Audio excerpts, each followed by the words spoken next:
was a busy day at the CHC trial today with 3 witnesses taking the stand. 6th prosecution witness Wahyu Hanafi was the highlight of the day.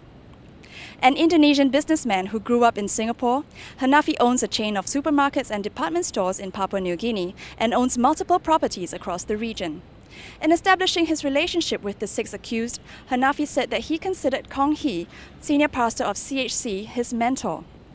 He told the court that he came to City Harvest Church as a shopkeeper in 1990 and became successful through his faith, learning things such as hard work and honesty from Kong's teachings. When questioned by DPP Tan Kiat Peng, Hanafi told the court how he came to sponsor the crossover project. He said that at a 2002 concert by San Ho, he was touched by the number of young people who accepted Christ. After that, he told Kong that he would like to sponsor the singing mission that Sun was embarking on. Hanafi also explained that although Sun had achieved success in Taiwan and other parts of Asia in the early years of the crossover, it was only when she began recording in the US and had a number of Billboard #1 hits that she was invited to perform at 14 concerts in China and had the opportunity to sing at the Beijing Olympics. This was in line with the ultimate objective of the crossover project to reach out to China. Tan then questioned Hanafi about his role as director of Extron and his involvement in First National Glassware, or FIRNA.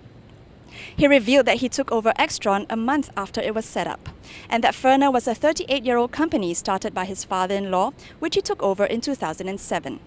Hanafi detailed to the court who did what in Extron and how external parties like CHC and AMAC worked with Extron. He said that as director, he was responsible for major decisions, but not for the day-to-day matters of Extron, which were handled by Henry Chi, an Extron staff member. The DPP worked hard to try and establish what Hanafi had communicated with Kong and Tan Yi Peng in recent weeks. When Hanafi said they talked about problems, Tan asked what problems. Hanafi replied that Tan had 4 or 5 children and no income, and that Kong also suffered financial stress as well. He said he himself lost $62 million and that his reputation also suffered because of the ongoing investigations. Hanafi will likely take the stand again next Monday in the afternoon. Earlier in the day, prosecution witness Jeffrey Cheong Tak Man, a regional sales manager and founding member of City Harvest Church, took the stand.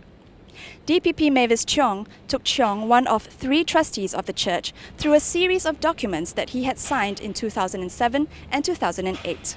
She established that Cheong and his fellow trustees did not physically meet to sign documents, but each would sign documents either at the lawyer's office or they were brought documents by the CHC finance team. Cheong said in court that he would sign off only if he was assured that the interest of the church was not compromised. Cheong also questioned Cheong on an instance he spoke to defendant John Lam in recent months. At cross-examination, Senior Counsel Kenneth Tan for Lam clarified with Cheong that that meeting was initiated by Bobby Chow, the Vice President of the Church Management Board, to gather the trustees to talk about the investments made by the church. He had invited Lam to the informal meeting because he was familiar with the transactions. Cheong also confirmed that the Board of Trustees, together with the Management Board and executive members, had agreed that CHC's investments were to be managed by AMAC Capital Partners, the church's appointed fund management company. AMAC had the right to invest as it saw fit, according to the investment policy that CHC had set out. Also taking the stand today was Chu Meng Lei, a senior officer of the Immigrations and Checkpoints Authority. DPP Tan Kiat Peng and the Defence Counsel sought to clarify the accuracy of the travel records for Chung Kar Weng and Wahyu Hanafi. Despite instances of incomplete entries in the travel records, Chu maintained that all records were accurate and correct, conceding eventually that she did not have an explanation for the errors on the records. Court will resume on Monday morning, September 2nd, with the examination of CHC trustee Susan Ong. For more information, log on to citynews.sg. This is Andrea Lim, City News, Singapore.